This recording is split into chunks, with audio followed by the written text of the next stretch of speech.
Legelőször egy szilveszteri buliban találkoztunk, ahol én már kiszemeltem magamnak, és elterveztem, szívesen találkoznék vele kettesben is. Nem sokkal a buli után elkezdtünk egymással beszélgetni, még az MSN-en, majd egy csodás napon elhívott randizni. Első randink a Carpe Diem házban történt, ahol romantikus hangulatban beszélgettünk, és ittuk a finom teákat. Majd ezt követően egymást követték a randizásaink.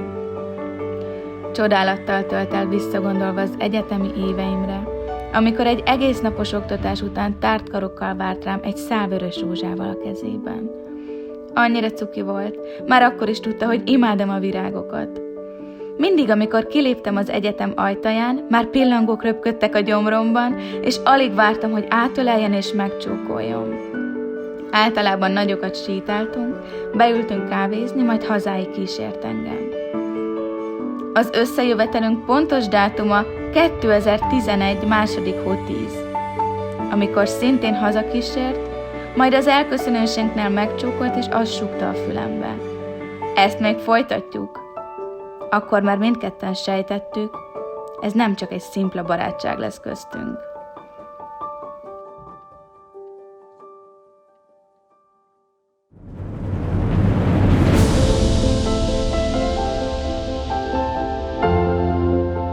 Viktor már nagyon fiatalon eldöntötte. Lilla egyszer a felesége lesz. Arra a kérdésre, hogy miért, könnyen jött a válasz. Számomra ő a tökéletes nő. Ő egy angyal.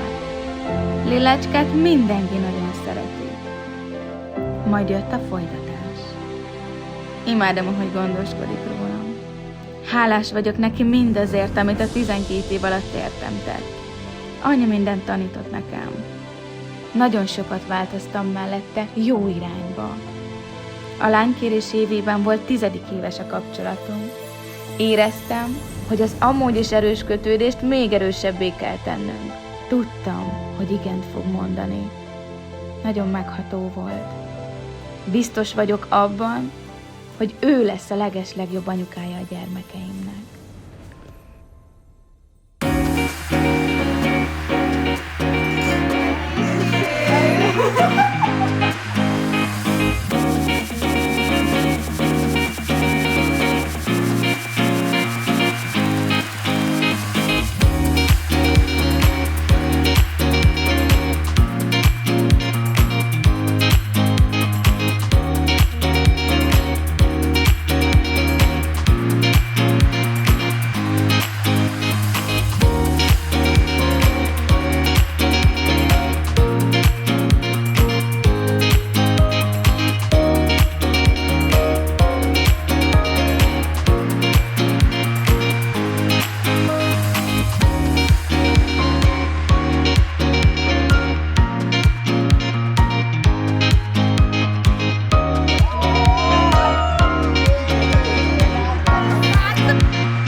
Ma tanúi lehetünk annak, hogy Lilla és Viktor összeköti az életét.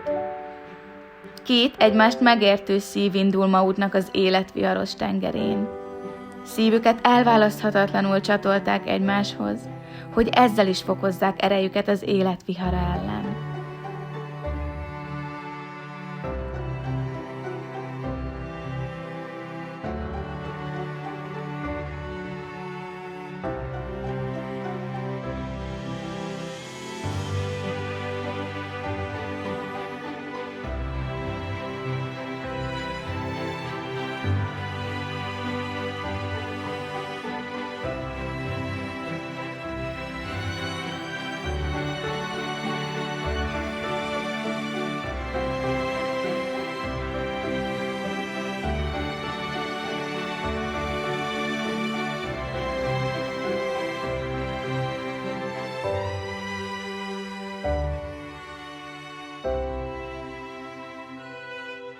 házassággal tetőzd be a szerelmi fogadalmad, és ébren élheted majd át minden álmodad. A házasság két ember frigye, akiknek élete ezentúl egy lesz. A házasság egy álom beteljesülése, a felismerés, hogy a valóságban is átélheted az álmok szépségét. A házasság ígéret, hogy a mai nap a jövő kezdete, amely a szereteten és a bizalmon alapul.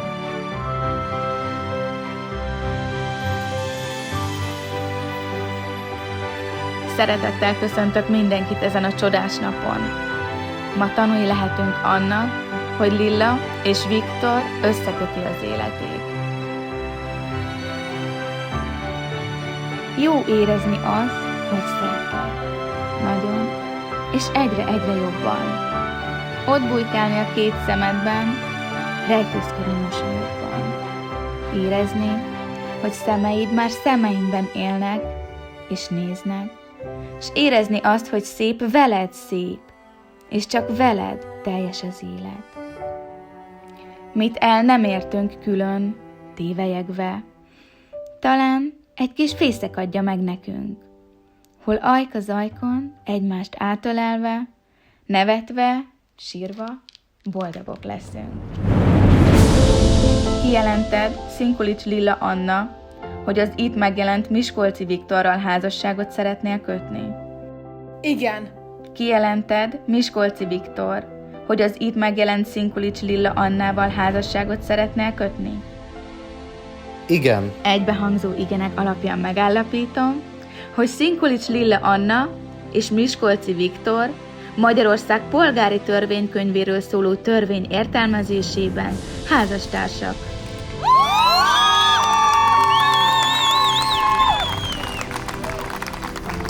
Kedves házaspár, kívánom nektek, hogy házasságotok legyen boldog, minden álmotok váljon valóra, és az út, amelyen közösen elindultatok, tartogasson számotokra sok örömet. Gratulálok!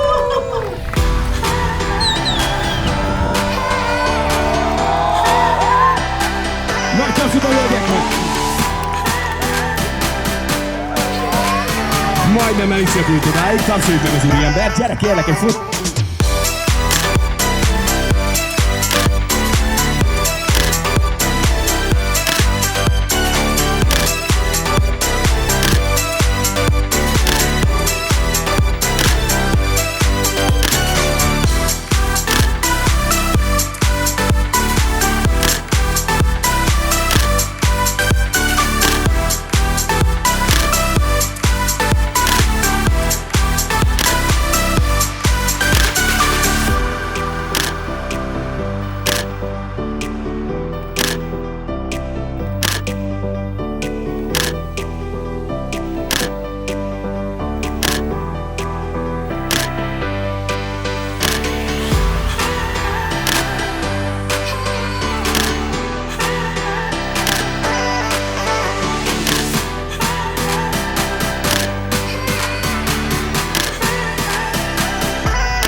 Szeretettel köszöntök mindenkit, és tényleg csak egy-két gondolatot szeretnék megosztani veletek, illetve köszönteni az ifjú párt.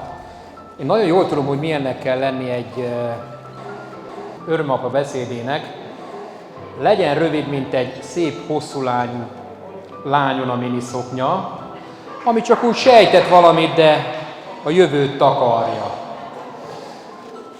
Nyilvánvaló, a fiatalok jövőjét nem tudjuk, de úgy gondolom, hogy ahol most itt összegyűltünk, ez első lépés ahhoz, hogy az ifjú pár egy szép, boldog, tartalmas életet éljen.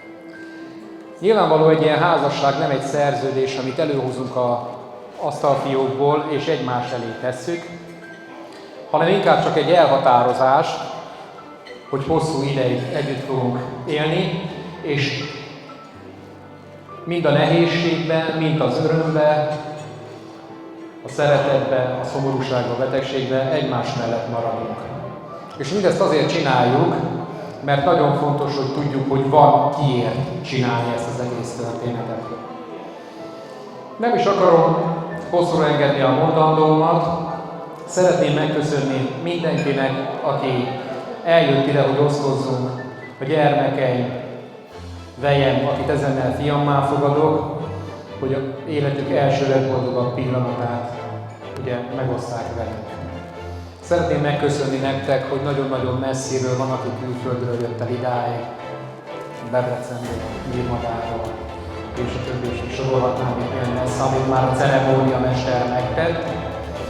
Ezután szeretnék kívánni mindenkinek, már ugye megkezdődött a vacsorához jó étvágyat, az est hátralévő részében jó bulizást. Kérek mindenkit, hogy találja fel magát, egyen, igyon, és ha valamire vágyik, akkor csak mondja szól, és megpróbáljuk azt teljesíteni. Ezen ezt a partit én megnyitom, éljen az ifjú pár!